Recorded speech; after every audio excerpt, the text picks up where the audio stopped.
प्रिय मित्रों, नमस्कार। मैं ओपी शर्मा, ज्योतिषाचार्य, नई विद्या ज्योतिष परामर्श केंद्र में आपका हार्दिक स्वागत करता हूं।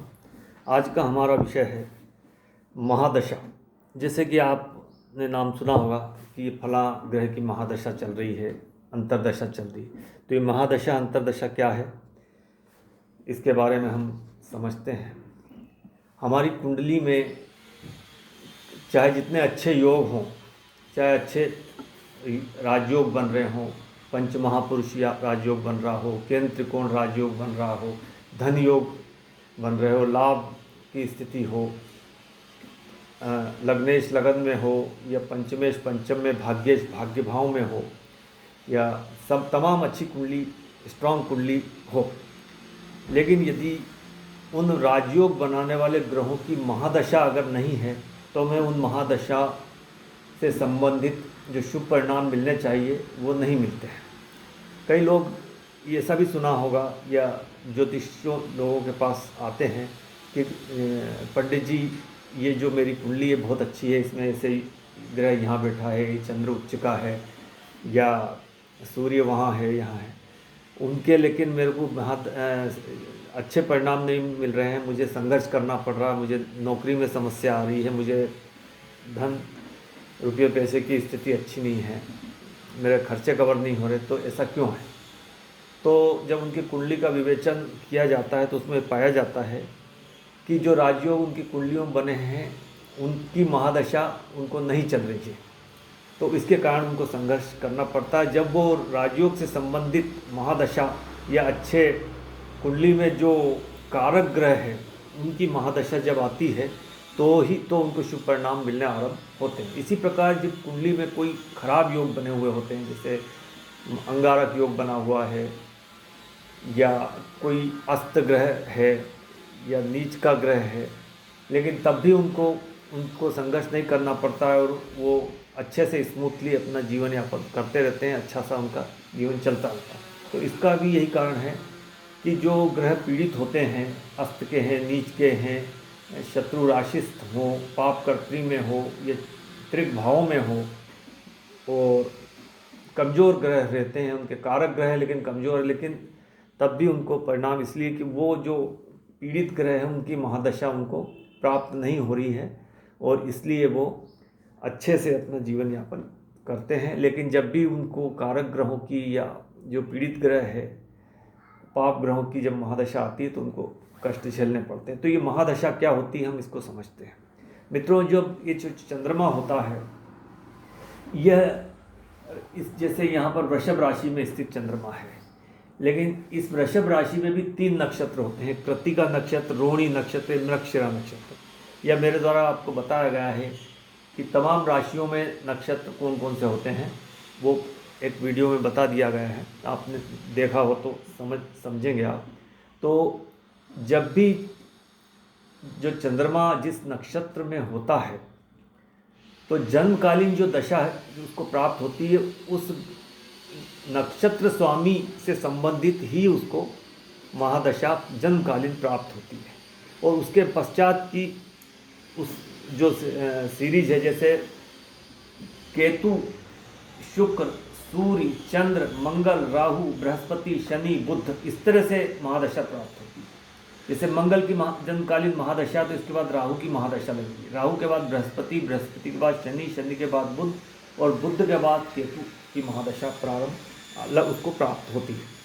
अब जैसे चंद्रमा यहाँ पर रोहिणी नक्षत्र में, मृगशिरा नक्षत्र में, तो मृगशिरा नक्षत्र जो मंगल का होता है, अब इसमें मंगल के 3 नक्षत्र कुल मिला के होते हैं, मृगशिरा नक्षत्र, इसके बाद चित्रा नक्षत्र, धनिष्ठा। प्रत्येक जो ये केतु, शुक्र, सूर्य, चंद्र, मंगल, राहु, बृहस्पति, शनि, बुध, ये 7 जो ग्रह बतलाए गए हैं,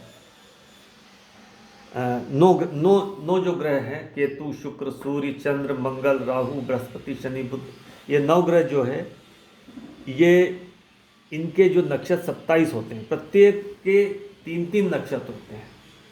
जैसे केतु का जो नक्षत्र होता है वो अश्विनी होता है, मघा होता है, मूल होता है।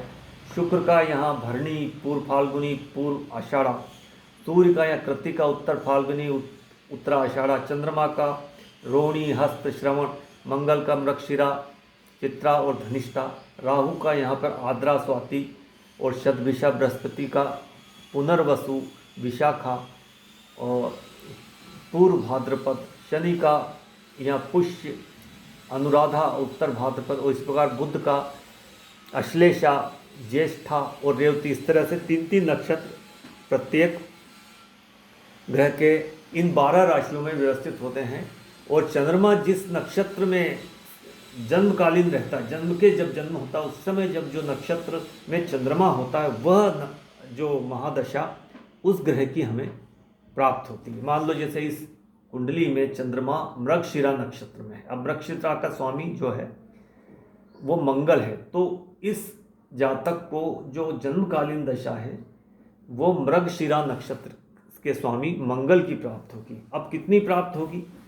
तो ये जो इसमें जो चंद्रमा बैठा है वो मृगशिरा जो ये वृषभ राशि में 29.45 डिग्री पे बैठा है।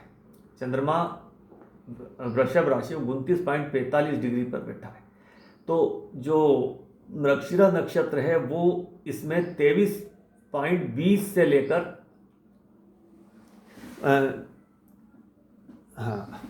23.20 से और जो ये वृषभ राशि में 10 डिग्री से 23.20 तक, 23.20 से और 6.40 तक रहता है। इसमें चंद्रमा जो है मृगशिरा नक्षत्र में 23.20 से 6.40 डिग्री तक होता है। तो इसमें जो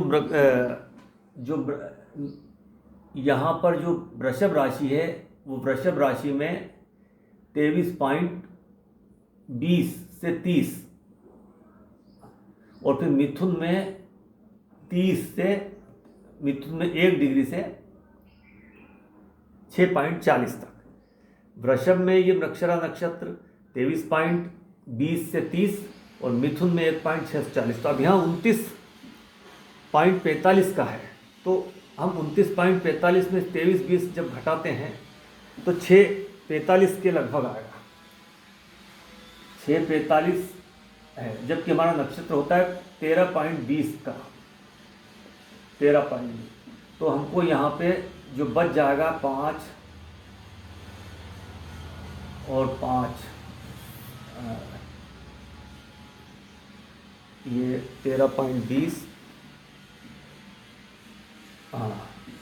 और 6.75 डिग्री का ये हमें यहाँ प्राप्त। अब 6.75 का जो है वो इतना तो 6.45 तक तो भोग चुका है। अब 6.75 शेष बचा, तो 6.75 के हिसाब से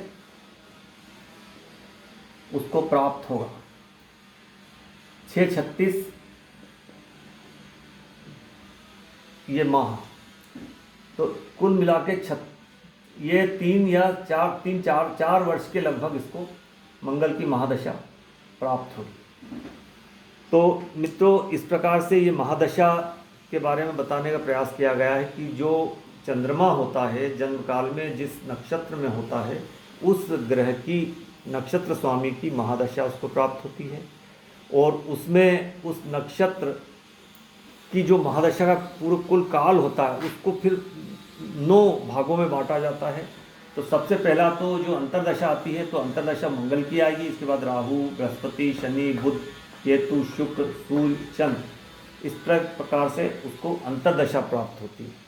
तो और अंतर्दशा के को भी 9 भागों में बांटते हैं, तो वही स्थिति रहती है मंगल, राहु, बृहस्पति, शनि, बुध, केतु, शुक्र, सूर्य, चंद्र।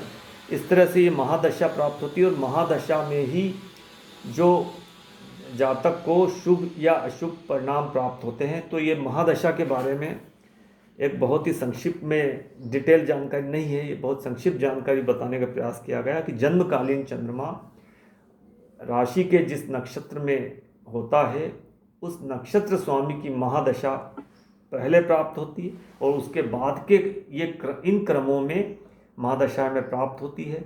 और वो ग्रह कुंडली में किस प्रकार का है, कारक है या कारक है या पीड़ित है, उस तरह से उसको ये परिणाम प्राप्त होते हैं। तो महादशा के बारे में ये संक्षिप्त जानकारी देने का प्रयास किया गया। मित्रों, वीडियो अगर इन्फॉर्मेटिव लगता है तो लाइक कीजिए, शेयर कीजिए, चैनल को सब्सक्राइब कीजिए। नमस्कार।